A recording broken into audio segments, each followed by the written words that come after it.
A ver, todos los días maneramos, caminamos, nos movemos sobre unas estructuras de ingeniería gigantescas, súper complejas, y la verdad es que ni les prestamos atención. Bueno, hoy vamos a meternos de lleno en esa estructura invisible que tenemos, literalmente, bajo las ruedas.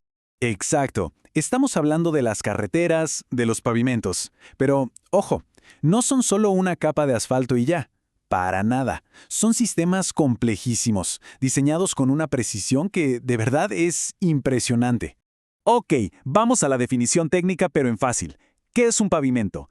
Piénsenlo así. Es una estructura de múltiples capas como una lasaña de ingeniería. Su única misión, su gran trabajo, es tomar el golpazo concentrado de la llanta de un carro, o peor de un camión, y repartir esa fuerza sobre un área mucho más grande. ¿Para qué? Para que el suelo natural que está debajo, la tierra, pueda aguantar el peso sin hundirse. Bueno, y este será nuestro mapa para esta explicación. Primero vamos a ver los cimientos. ¿De qué está hecho un pavimento? Luego nos metemos en el gran conflicto, la carga contra el soporte. Después veremos el plan maestro, cómo se diseña la estructura. También cómo le hacen su chequeo médico, para ver cómo está de salud. Y al final, el ciclo de la vida, su inevitable deterioro y cómo se puede rehabilitar. Ok, empecemos por el principio. Para entender cómo funciona todo el sistema, hay que desarmarlo, pieza por pieza. Vamos a ver sus componentes clave. A ver, pensemos en esto como si estuviéramos construyendo, pero de abajo hacia arriba. La base de todo, el cimiento, es la subrasante. Es básicamente el suelo natural que preparamos para que aguante todo lo que viene encima. Sobre esa fundación ponemos las capas de músculo. Primero la subbase y luego la base. Estas son las que de verdad hacen el trabajo pesado de distribuir la carga. Y ya hasta arriba, la capa que todos vemos y tocamos con las llantas es la carpeta de rodadura. Su trabajo es ser la cara bonita y fuerte. Resiste el desgaste y súper importante, es impermeable para proteger todo lo que está debajo. Ahora, aquí es donde la cosa se pone interesante, porque la forma en que se maneja esa carga cambia por completo dependiendo del tipo de pavimento. No todos son iguales, ¿eh?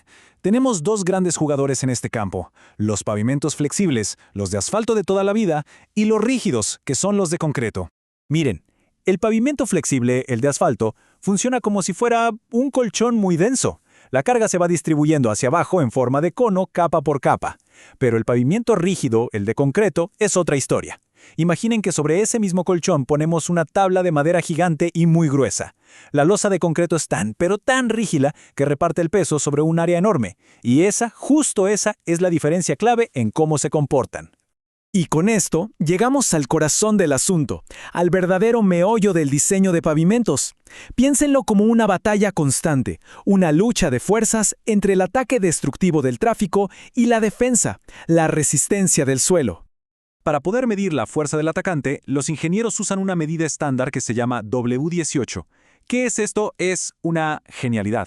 Básicamente, agarran el daño que hace cada coche, cada bus, cada tráiler y lo convierten a un número equivalente. Es como decir, ok, ¿cuántos golpes de un eje estándar de 8.2 toneladas equivale todo este tráfico? Así miden el castigo total que va a recibir esa carretera a lo largo de su vida. Y aquí, ojo, porque este es el punto clave de todo. El daño no es para nada lineal. Uno pensaría que un camión hace el daño de, 10 coches. No, puede ser equivalente al paso de miles de vehículos ligeros. ¡Miles! Por eso cuando se diseña un pavimento, la obsesión de los ingenieros son los camiones, los vehículos pesados. Ellos son los que realmente dictan las reglas del juego. Muy bien, ya conocemos al atacante. Ahora, ¿quién es el defensor? Pues el suelo. Y para medir qué tan fuerte es, se usan varias pruebas. Una de las más clásicas es el CBR. En palabras súper sencillas, es como medir qué tan difícil es clavarle algo al suelo, para ver su firmeza. Pero en los diseños más modernos se usa algo llamado módulo resiliente, o MR. Esto es un poco más sofisticado. Mide cómo el suelo se comporta elásticamente, cómo rebota ante las cargas repetidas del tráfico. Es una medida de su aguante a largo plazo. Y en esto, los ingenieros tienen una regla de oro, una línea roja que no se puede cruzar. Si el suelo tiene un CBR por debajo del 3%, se considera malísimo. Malísimo nivel no se puede construir ahí. Sería como intentar levantar una casa sobre gelatina. Simplemente no funciona. En esos casos no hay opción. O se mejora ese suelo o se reemplaza por completo antes de siquiera pensar en poner la primera capa de pavimento. Perfecto, ya tenemos identificado al atacante, el tráfico, y al defensor, el suelo. Ahora sí, es momento de que el ingeniero entre en escena y diseñe el campo de batalla, o sea, la estructura del pavimento. Y el objetivo del diseño, en el fondo, es bastante simple de entender. Se trata de crear una estructura de capas con el grosor y la resistencia justa y necesaria para que el poder destructivo del tráfico, el W18, se disipe tanto que nunca, jamás, logre dañar al suelo que está debajo, al mismo. Y la herramienta principal para lograr ese equilibrio es esta que vemos aquí, la famosa ecuación de diseño ASHTO 93. A ver, no se asusten, no vamos a resolverla. Lo importante es entender la lógica que hay detrás. De un lado de la balanza tenemos el tráfico, el W18. Del otro lado, la resistencia del suelo, el MR. Y lo que busca la ecuación es encontrar el resultado mágico, el llamado número estructural o SN, que hace que todo quede perfectamente equilibrado. Ese SN, ese número estructural, es básicamente la receta final. Es un solo numerito que le dice al ingeniero, necesitas toda esta capacidad estructural. Y ya con esa receta, el trabajo es repartir esa resistencia total en los espesores de cada capa, tanto de asfalto, tanto de base, tanto de subbase. La lógica es directa. A más tráfico o con un suelo más débil, se necesita un SN más alto, o sea, capas más gruesas y más robustas. Bueno, un pavimento se diseña para durar muchos años, a veces décadas, pero no es para siempre. Por eso, igual que nosotros, necesita sus chequeos médicos periódicos para ver cómo está de salud y si necesita algún tratamiento. Y la herramienta estándar para ese chequeo se llama PSI, o Índice de Condición del Pavimento. Piénsenlo como si fuera la calificación de un examen para la carretera. Un inspector va, recorre el tramo, anota cada grieta, cada bache, cada deformación que ve, y con una metodología súper estandarizada le pone una nota, de 0 a 100. Y esa nota no es solo un número. Como vemos en la tabla, se traduce en acciones muy concretas. Si el pavimento saca entre 85 y 100, está excelente, solo necesita mantenimiento de rutina. Si está por los 60, bueno, ya hay que empezar a sellar grietas, a parchar. Pero si cae por debajo de 40, la cosa se pone seria, y ya hablamos de una rehabilitación mayor. Y si llega a 10 o menos, ya está fallado. A ese punto es más barato demoler todo y volver a construir. Pero mucho cuidado, el PSI es un examen visual, solo ve lo que hay en la superficie.